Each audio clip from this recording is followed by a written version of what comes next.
जय श्री राम दोस्तों, जय श्री राम। तो बोलो सियावर राम जय जय राम, मेरे प्रभु राम जय जय राम। तो जैसे हमने अपनी लास्ट वीडियो में कथा में आपको बताया था, राम जो शंकर भगवान है वो बोल रहे हैं कि 3 बंदों को कोई नहीं समझा सकता, एक तो कुटुंबियों को, पत्नी को और पड़ोसी को। तो इसी कथा को आगे की ओर लेके चलते हैं। कृपया करके ध्यानपूर्वक सुने, और अगर आपको हमारी कथा पसंद आई हो तो लाइक और सब्सक्राइब जरूर करें। आपके मन में संदेह ही हो और आप मानने के लिए तैयार ना हो तो अब आप परीक्षा करो। बाकी मैं तो कहता हूँ कि आपको ऐसी शंका नहीं करनी चाहिए। आपका स्त्री स्वभाव है। हे देवी, मेहरबानी करके ऐसी शंका ना करो। सती दलील पर दलील करती है, तर्क पर तर्क करती है। सुनो सती तब नारी भुआओ। शंकर भगवान ने कहा कि स्त्री के स्वभाव में ऐसा संयस, स्त्री स्वभाव में संयस टिक्का की खातिर नहीं। कहता है ईश्वर की रचना ऐसी है, स्त्री में संयस बहुत होता है, पुरुष स्वभाव में यही कमी है। शिवजी चुप हो गए और कह दिया कि आप अपने ढंग से निश्चित करें, परीक्षा करके मुझे करना ही क्या। ब्रह्मा है और फिर भी आपके दिमाग में ना उतरे तो अभी दूर नहीं गए। आप जाओ, आप आओगी तब तक मैं पेड़ के नीचे बैठा हूँ, पर एक शर्त है, परीक्षा करो तब विवेक मत छोड़ना, क्योंकि जिसकी परीक्षा करने जा रही हो जगत का पिता है। सती ने कहा ठीक है, पर सतीश परीक्षा करने गई। बुद्धि हमेशा परीक्षा कराती है और भक्ति हमेशा परीक्षा देती है।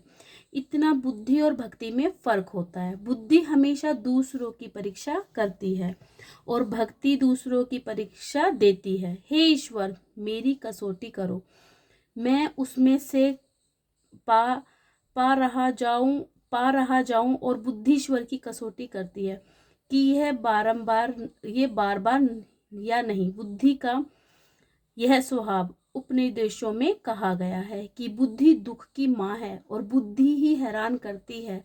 हम सबको तुलसी जी वर्णन करते हैं। सती तैयार हो गई। शंकर जी एक बड़ के पेड़ के नीचे बैठ गए और मन में निर्णय किया कि मेरे कहने से शंका दूर ना हो, उसका कल्याण नहीं होता। शायद इसमें राम की इच्छा होगी। शंकर भगवान को कितना विश्वास है।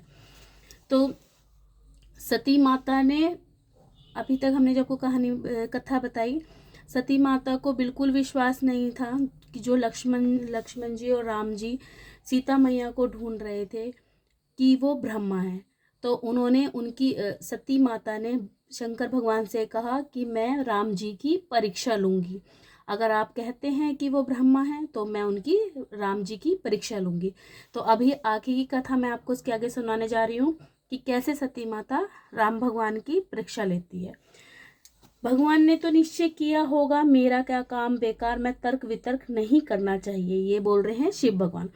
शिवजी जी बोल रहे हैं कि मैं सती से तर्क वितर्क क्यों करूं, क्योंकि अगर वो परीक्षा की बात कर रहे हैं तो कहीं ना कहीं इसमें राम जी की इच्छा भी होगी। और अगर राम जी की इच्छा है, भगवान ने सोचा है, तो इसमें मैं अपना तर्क वितर्क क्यों करूं सती के साथ। तो इसी के लिए आगे बात करते हैं। ऐसा कहकर भगवान शंकर बैठ गए। शिव जी की बात ही क्या, हम भी ऐसे बोलते रहते हैं। भगवान की इच्छा की जब बात काबू से बाहर हो जाए तो हम ऐसा ही बोलते हैं, पर अपनी भाषा में निराशा होती है। हम बड़ाई बहुत करते हैं, पर जब पता न लगता हो तो यही कहते हैं कि चलो अब राम ने जो सोचा वही ठीक है। तब शंकर भगवान के शब्दों में विश्वास है, नहीं तो वह कोशिशों के बाद कहते कि चलो जैसी भगवान की इच्छा। हमारे बोलने में फर्क है। और शंकर जी तो विश्वास पूर्वक बैठ गए, निराश नहीं बैठे। आपने रचा होगा तो ऐसा होगा, मुझे किस लिए तर्क वितर्क करना चाहिए। हरि नाम का जाप करने लगे, प्रभु का स्मरण करने लगे। हरि बोल हरि बोल, हरि हरि बोल, प्यारे केशव माधव गोविंद बोल। आस कहीं लगे जपन हरि नाम, गई सती जहाँ प्रभु सुख धाम। राम जी ने राम ने जो निश्चित किया होगा वही होगा, ऐसा मानकर शिव हरि का जाप करने लगे और सती वहां पहुंची जहां सुखधाम विराज रहे। रामचरितमानस में कहते हैं कि खूब सोच विचार करके किस प्रकार राम की कसौटी करनी चाहिए कि ये ब्रह्मा है, मनुष्य किस प्रकार तय किया जाए, किस प्रकार की कसौटी करनी चाहिए। अंत में कई विचारों के पश्चात उन्हें सीता का रूप लिया। सती माता ने सोचा कि मैं राम की परीक्षा किस प्रकार लूं, काफी सोच विचार किया और बाद में सती माता ने सोचा कि मैं सीता का रूप लूंगी।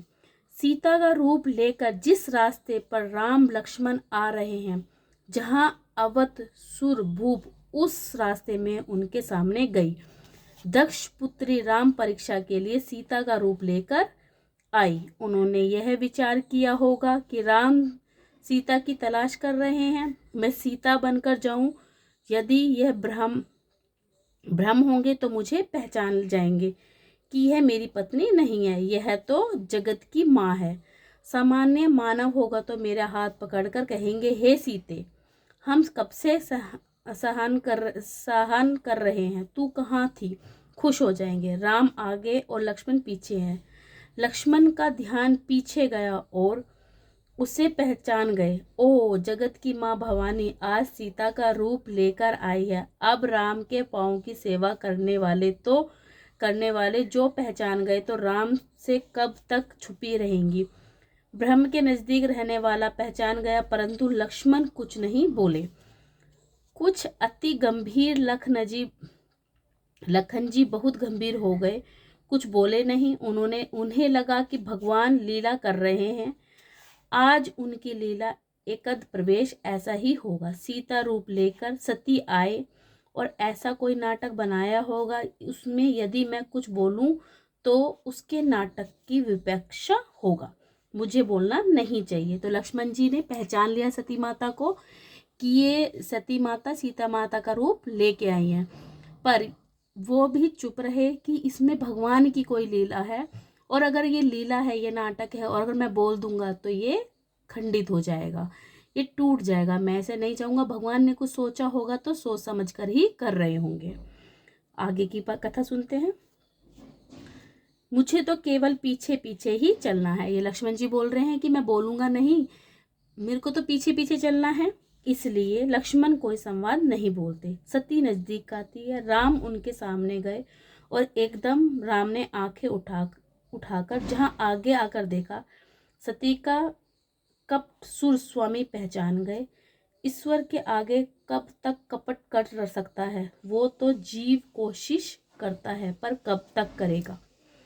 जीवन तो पड़ेगा ही, जीवन तो खुला पड़ेगा ही। तारे कितने ही प्रकाश करें पर चंद्रमा को थोड़ी ही छुपा सकते हैं।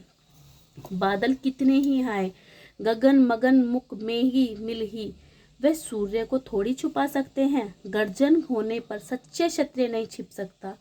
मानव कितनी कोशिश करे पर सच्ची प्रति छुपी नहीं रह सकती। चंचल नारी के नेत्र नहीं छिप सकते, और दातर के घर मांगने वाले आए और दत्तरी नहीं छिप सकती। खुद बिक जाए दात्री छिपी ना रहे, ऐसा कोई उदाहरण है। तो ये आपको सती मैया राम जी की परीक्षा लेने आई हैं सीता रूप रखकर, तो इसी की कहानी है। और इस कहानी में आपको एक गुजरात में कहानी घटी है, वो आपको हम अगली वीडियो में बताएंगे। तो सियावर राम जय जय राम, मेरे प्रभु राम जय जय राम। कृपया करके हर वीडियो सुने। रामायण के छोटे छोटे भाग आपको बताए जा रहे हैं, और ये बहुत ही, अगर आप ध्यान से सुनेंगे तो आपका पूरी रामायण का ज्ञान होगा। धन्यवाद।